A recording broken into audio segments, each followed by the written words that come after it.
Culture at the heart of it means that we're listening to understand what our team need, what they want at that particular moment. To do amazing stuff, you have to be able to take risks, and it has to be okay to fail sometimes on that. It's such a fascinating question for us to spend all of our days talking about space and how we create moments for collaboration. The idea that you actively look for opportunities, and when they arrive, you make the most of them. The culture is about supportiveness. It's about not pushing people hard. It's not about, because people are going to do that themselves. It's about giving them the support to go and achieve what they can achieve. That moment where you walk into an office for a meeting and you're not quite sure if you're on the right floor and you're the right place, and you're looking around and there's someone standing in the corner who might be the receptionist, and there's no logo. You just got no idea. You want everyone to feel like a cherished guest in this moment, that people are using their leisure time, or they're using everyone's time is valuable. What are the 2 or 3 touch points you want everybody to come in and understand about your organization from being in your building? For me, listening is absolutely the core of leadership. Welcome to the Culture from the Heart podcast on the From the Heart Business Network. In a business world where employees and customers crave authenticity and trust, hosts Larry Levine and Darrell are on a mission to find and showcase heart-centered executives and the companies they lead. You are about to hear an inspiring conversation with a visionary leader that's bringing heart into the workplace, empowering employees, serving their clients, and uplifting communities, all to create true success. This is Culture from the Heart. The movement starts here. Let's begin. Welcome to Culture from the Heart. I'm your co-host, Darrell, here today with Larry Levine, and we're joined in the studio by Ian Stickland, CEO of Charcoalblue, where their mission is to create amazing spaces where stories are told and experiences shared. Ian, welcome to Culture from the Heart. It's great to have you here. It's great to be here. Nice to talk to you. We're going to have a good time. I know we are. Yeah, as we get started, the question we ask every guest, I'm curious your answer, Ian, is what does Culture from the Heart mean to you? Yeah, thanks. It's such a, I should start by saying that obviously from my accent, you can tell I'm British. So the idea of something being from the heart is something that culturally is maybe not the easiest thing for me to answer. We're typically reserved. And I think that really gets to the essence of the question about culture being this intensely personal thing, actually, in our own culture and how that works in different ways. And when you try and translate that to an organization, it's there isn't a one answer that says this is what culture means, this is what it means from the heart. And I can think of, if you forgive me for being a bit kind of literal in it, for me, the heart of the organization, it's not this is what we feel, this is who we are, this is where things go. It's beating, it's changing. The heart is the organ that drives the body. The heart is the organ that pushes things around it, and culture is the thing that drives an organization. Particularly in an organization like ours, which is a professional services organization. If we don't have a culture, and the culture is defined by the people within it, and it's continually changing and evolving, and we've got to take care of it, we've got to look at it. So putting culture at the heart of it means that we're listening to understand what our team need, what they want at that particular moment, and we're evolving the organization continually to do that.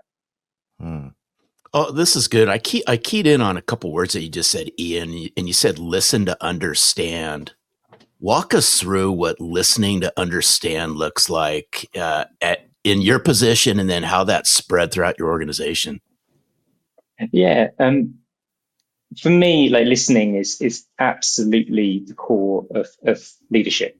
And by listening, it's really taking the moment to, particularly I think when you work as we do in a distributed sense globally, to really understand when someone's saying something to you, what position they're coming from to say that.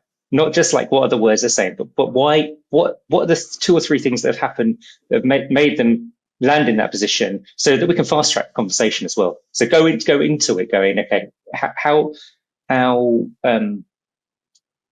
what perhaps is the background story? Not just listen to those words there, but listen to that, and then from that position, you can try and understand what the intended outcome of it might be. And for me, the leadership is listening to each of those people, everyone, and try and get the successful outcomes all moving in the same direction. And then when we get that working, it's not about me understanding the perspective of everybody. It's about everyone understanding each other's perspective as well. And that's where it starts to work. So listening really is, you probably could talk about it the other way around, is you have to understand first and then listen. You have to understand someone to be able to really listen to them. because it's not just that instantaneous moment. It's much more deep rooted than that. Yeah, and you're in such a interesting position in that you've got a very defined company culture, and it's beautiful. I love the mission, by the way. It's very, very beautiful mission, very, very clear. But you're spread across multiple countries, multiple cultures, all kinds of different. How do you develop a culture in a global landscape like that? Yeah, it's probably worth explaining a little bit of kind of my history of the company. I've been with the company 16 years and joined as the most junior employee. So when I started, there was 12 of us sitting in an office in London, and I was the most junior employee in the company. And through time, seeing the company grow to about 140, 150 people across 3 continents, across multiple studios. So the essence of what the culture is of a bunch of people sitting in a room in London designing theatres. And that collaborativeness, it's really to try and hold up the kind of how that felt for me as a designer coming in here with this world opened up of like, oh wow, you're going to pay me to go and tell people what they should put in their theatres. You're going to like, great, cool, I get to go and do that. Like I remember going when we first started working in the US, like I'm in New York, like working on a theatre building. This is amazing. And then actually as Charcoalblue's evolved now, we do a lot more than just theatres. We added acoustic consultancy, experience consultancy. We get to work on incredible workplaces. We get to work on all these different buildings. But that kind of sense of wonder and the understanding of, yeah, we get to work on we're really lucky in our jobs. And that sense of fun around it as a culture and underpinning that, and then trying to translate that to everybody who comes in. So, we hire people all over the world. But if there's someone, work quite a lot with Californians. If I'm working with someone in California who I may sometimes not see for 2-3 years, how do we have that shared language of actually just talking about what's going on in our industry and our world, and that sense of, oh yeah, no, we're really pushing this. We're really making a difference, working on the best buildings in all the different disciplines and different types of buildings we do. And underpinning that with, and I've got your back, like, actually, we're in this together. It's not like, I use a lot of sports references in my leadership. It's just and it's a very different thing. I think actually in sports, you're often like, go out, and if you don't win, then you're going to get traded, or you're going to go play for someone else. Actually, that isn't the culture we want, because we want much more longer term success. We're not trying to have a good season. We're going to have a good, 20 years as Charcoalblue so far. But that sense of empowering to take risk is so key to our culture, and going, we get to work on these amazing things. To do amazing stuff, you have to be able to take risks, and it has to be okay to fail sometimes on that. Oh, I can just imagine over the last 16 years, all the things that you've learned coming in, to use your word, in a junior position. So now here we are 16 years later, plus you have a senior position. If you had to use a couple words to describe your journey, what words would you use? The words that I use are aligned to how I see Charcoalblue's growth. And there's a couple of words that go together that describe it all, and it's willful opportunism. So it's the idea that you actively look for opportunities, and when they arrive, you make the most of them. So that's, for me, that's my career. Is I had an opportunity to work with this great company, Charcoalblue, and then when I saw, okay, we could expand into different areas. Oh, we could be experts here. I've been given this great project. I'm going to do my best possible job on there.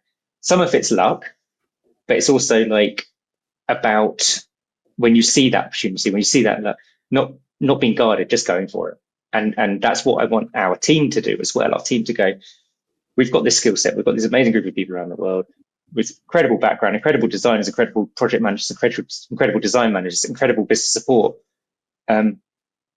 What I want them to do is to see that if there's an opportunity, that they've got the backing to go for it, and be willful about that, and driving change. Love it. Love it. We're going to take a quick break to hear from our sponsors. And when we come back, we're going to take a deeper dive with our new friend, Ian Stickland. And we're back. Let's dive back into this great conversation with Ian Stickland. Ian, one of the things that you talked about before the break, and I love the mission of your company, of Charcoalblue, to create amazing spaces where stories are told and experiences shared. I'm curious, what role do you see the space, the environment playing in creating culture in an organization?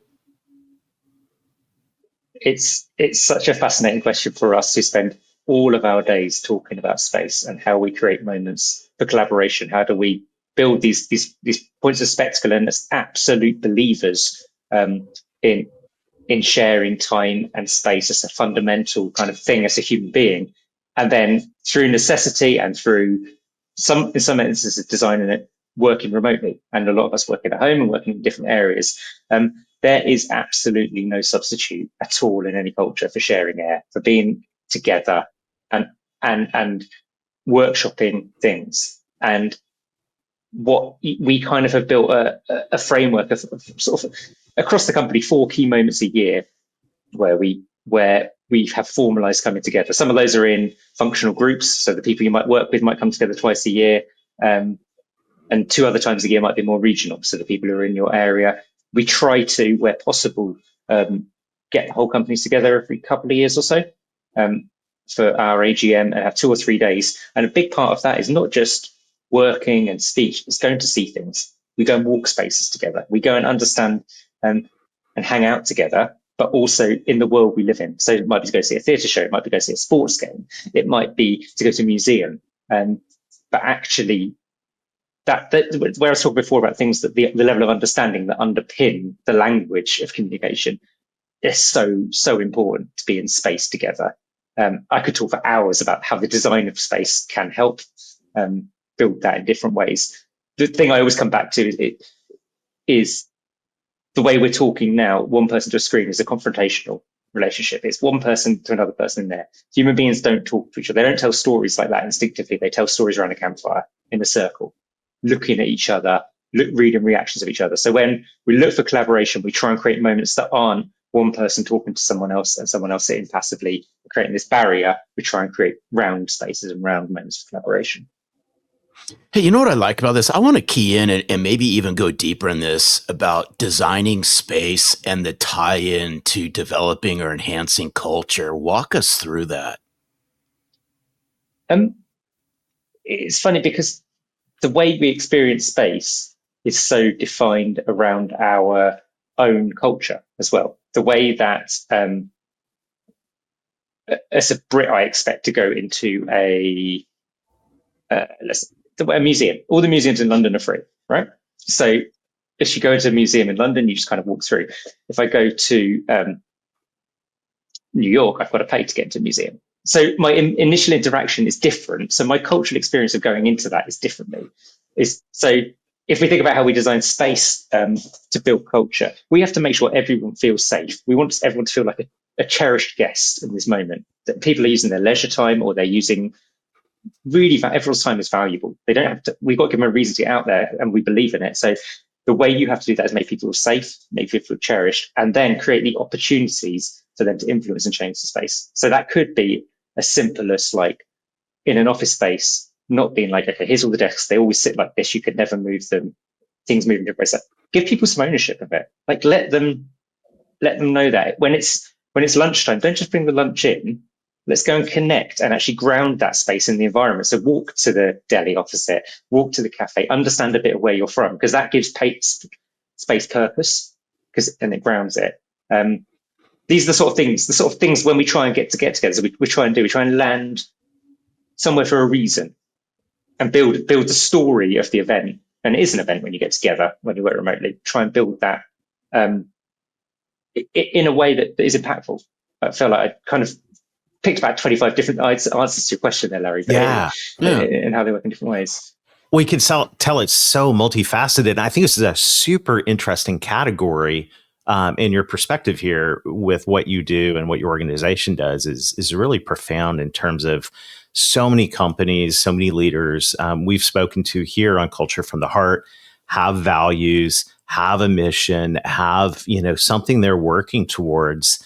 And they also have an office. They've got a shared space or spaces where people come together, and this category of thinking about how can space affect improve or maybe even, draw away from culture, I think is something really powerful for leaders to consider. So I'm just curious, what are some other things that your team is thinking about when you're designing a space for an organization?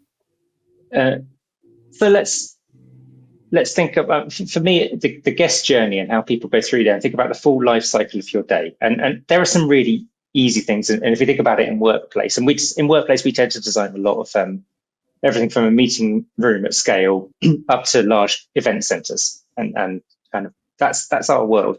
So you have to think for everybody coming in, and I go back to story, because for me, it's everything is about story here. And it is about what are the 2 or 3 touch points you want everybody to come in and understand about your organization from being in your building. And that could be the employee who comes in every day. What do they want to do? Is it they always go to the fruit bowl and there's always a delicious bit of fruit in there? And whether I'm a guest or that's my part of my ritual every morning, it becomes part of the identity and part of the culture then. Is the idea that, wow, there is an amazing view. I've got the most fantastic view over Sydney Harbour. And that is like, whether, again, I come in here every day and that's just my morning, I sit there, or I'm visiting it, or I come from another office or somewhere else in the organization, or I'm a client, potentially a customer. And then also, as they leave, what happens? What happens when you leave the space? Does someone say goodbye to you? Does someone make you feel like you were welcome back in there?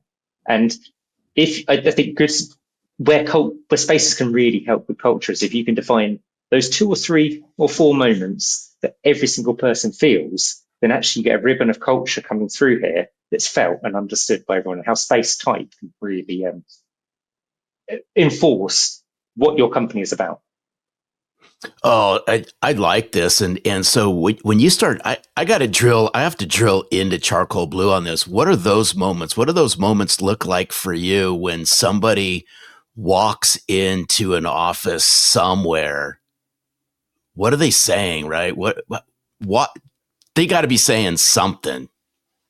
They do. And this is where, so we have several offices around the world, and each office has a different view. And if I'm like, when at the start I was saying how culture is not it's not a static thing. It's something that's kind of, I'd say this is something we're still working on actually in our own spaces, because we don't have, and we deliberately got, like, the office I work out of in Bristol in England is a 16th century building. We've also got an office in Midtown New York, which on the 21st floor. So, it's a very different type of experience. What I think we want people to feel, all our offices are deliberately like a design studio. So there's no front desk. You walk in and you're straight on the floor. You're like, okay, what's going on? What's happening here? You should feel that that's going on. There is always, our founding partner, Andy Hales, would always, he always says, not only is there fruit, there's also biscuits in the Charcoalblue office. It's one of his things. It's like, I'm really proud to be the type of company that not only promotes fruit, but we also promote some sort. So I think he would, he would definitely want me to say that. And then ultimately, you should come out of there, and someone should have seen something that's like a design innovation or a project innovation. They're like, oh, that's a cool building. I hadn't thought of that. And having pictures and images and models of our projects are really important in different places. So you come in, you see people working, you see the process. It's very open, it's very transparent. You have something, you feel cared, you feel looked after in there. But also you come away being like, oh, wow, I hadn't thought about that. And we've got some of the work on display, whether that's pictures, whether it's carved models, whether that is just Post-it notes around and design things. So those are the things I hope would come out of Charcoalblue Office. Now, as I said, I'm not sure we've got them all right, and it's difficult, and we're coming out of this distributed world, and not everyone comes to the office all the time, and it's a work in progress, as it always will be, and it always should be.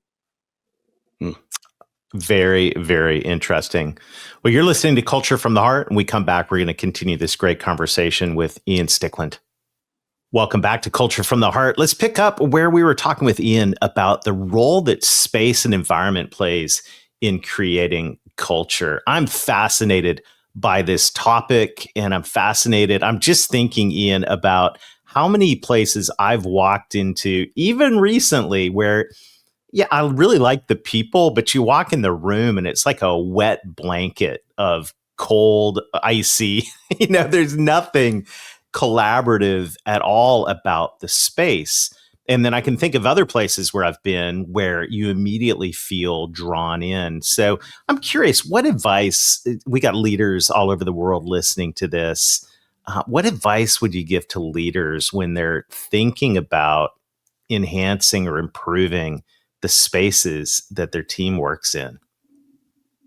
I mean, I think the first and foremost is and it's that I've said it before in this chat, but the idea of everyone being a cherished guest. Think about, like, it's like when you welcome someone into your home, you want them to feel welcome. And is anyone coming into your workplace? And it doesn't feel workplace, it could be anything, it could be a theatre. Do they feel welcome? Do they feel like they have reasons to belong there and the expectations of them are set very clearly?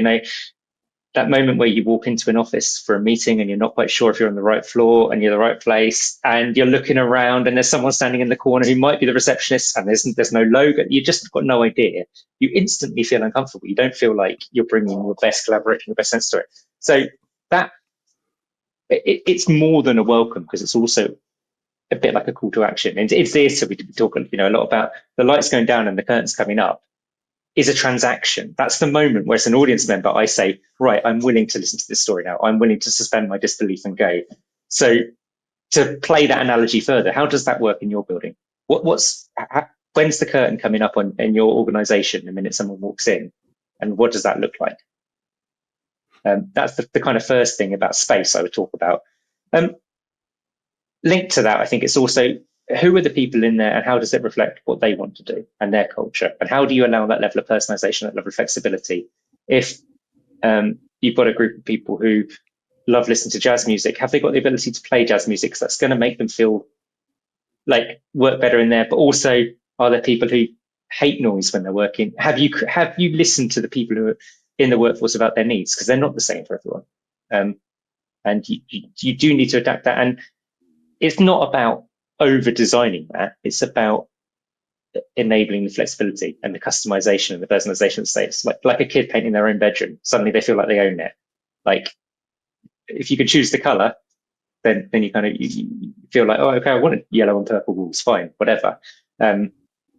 What's the reality of that in a workplace? Because then people will feel a sense of ownership. If you feel a sense of ownership, then you feel safe and you feel like you want to collaborate and improve it the whole time.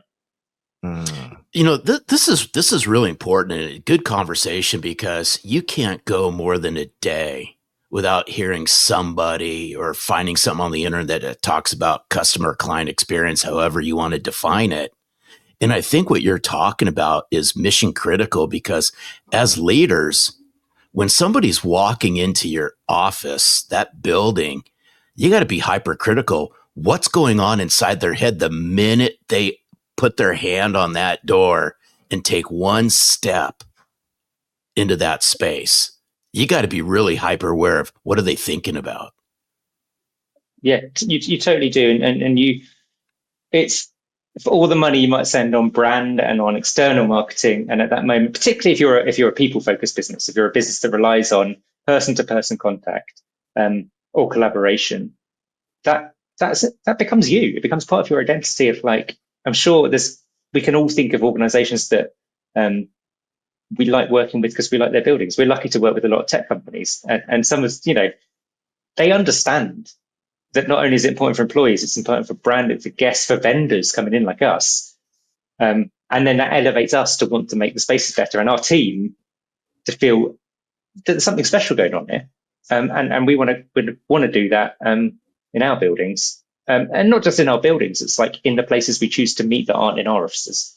So if we choose to have an offsite, let's not just go to something irrelevant. Let's have a reason for going there. And if we meet clients somewhere, like which coffee shop you choose to meet them in matters. It's no coincidence a lot of the Charcoalblue offices are opposite theatres we designed. So where I'm sitting now in London is opposite the Young Vic Theatre. The one in Bristol's opposite the Old Vic. In New York, plenty around Broadway, and there's plenty of theatres we've designed in Chicago as well. we like to meet our clients in those places because then we're showing our work. So cool. I love it. I'm thinking about years ago, I made a sales call at Walmart. And, now I just want to, if it's not the largest, it's one of the largest companies on the planet. And when I went in there, this would be 25 years ago, they had folding tables and lawn chairs. And they wanted to clearly communicate their culture. It's like, this is no frills. And you know what? I mean, at the time it was effective. And I think what's really interesting is now they're a high-tech company. They're online. They got to recruit talent. And a couple months ago, I drove by their, I don't know, multi-billion-dollar campus.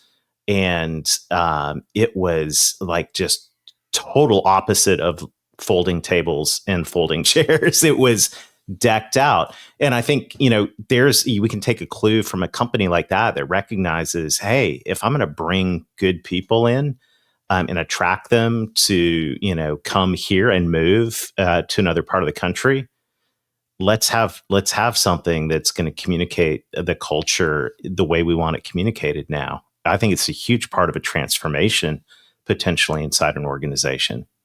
It is. It's one of the fascinating things to think about that story as well, working internationally, is how different cultures react to you spending money on workplaces and showing things. And kind of the old joke about,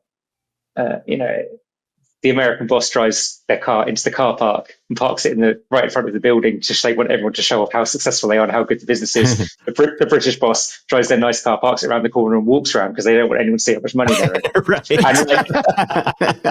And there's a bit of that going on about workplaces as well. Like if your team feel like you're overspending on unnecessary things, they're not stupid. They see those things. So you have to have the value add and understand the culture you're in. Whereas there's certain regions you work in where there's an expectation that if you work in a professional level job, that there's a professional level amenities associated with it.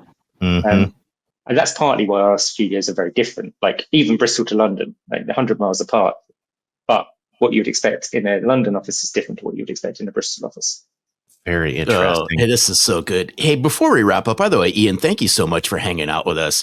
So I just got to ask, but this is one word. It's going to require a one-word answer, Ian.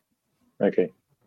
If you had to describe your culture inside Charcoalblue, one word, what's the word you use? I think it's supportive, actually, is the culture in Charcoalblue, is a supportive culture. And to completely cheat and explain that a bit more, it's that we know we hire great people. Like we have full confidence in hiring people who are really good at that. And our job and what we try and do is support them to go and achieve great things. So the culture is about supportiveness. It's about not pushing people hard. It's not about, because people are going to do that themselves. It's about giving them the support to go and achieve what they can achieve. That's what we aim for. And I was reflective earlier about stuff we weren't doing so well. I think we do that pretty well. I think we do a pretty good job, and not just building that from leadership, but everyone, the whole team support each other at every level. And that's how it works. Beautiful, beautiful. Ian, thank you so much for all you do. Thanks for sharing your time and your heart with us today. This has really been incredible. Well, thank you very much. Thanks for having me on. That's our pleasure, Ian. Thanks. What a fascinating conversation. And if you think about the role that the environment plays, and we've gotten to speak today with someone who leads a team of people who create literally world-class environments, spaces, and experiences. If you think about that in terms of what your environment communicates about your culture, I think there's a ton of upside potential for a lot of leaders and organizations here. Absolutely, because, we spoke about how we talk about client experience or customer experience. The thing that's just dancing through my head, I want leaders to start thinking about, what's the environmental experience that somebody's having when they walk into your office? Very, very good question. Well, thank you for joining us today. Thank you for everyone who is leaving reviews on this podcast. We're so excited about these conversations we're having with world-class, heart-centered, culture-valuing leaders is just so incredible. So make sure to like or subscribe. Thanks for sharing this with your friends. We believe that culture is the heartbeat of every organization. And as Ian has reminded us, it's about creating environments that align with our culture. So thank you for joining us today on Culture from the Heart. Until next time, lead with your heart and watch your culture thrive. Thank you for joining us on this journey to discover heart-centered leaders shaping extraordinary company cultures. To access a leader guide with notes from this week's episode, simply click the link in the show notes or visit us at www.culturefromtheheart.com. Do you know a CEO who's built a culture from the heart? We'd love to hear their story. Head over to www.culturefromtheheart.com and click the Nominate Your CEO button. Until next time, remember, great cultures start with the heart.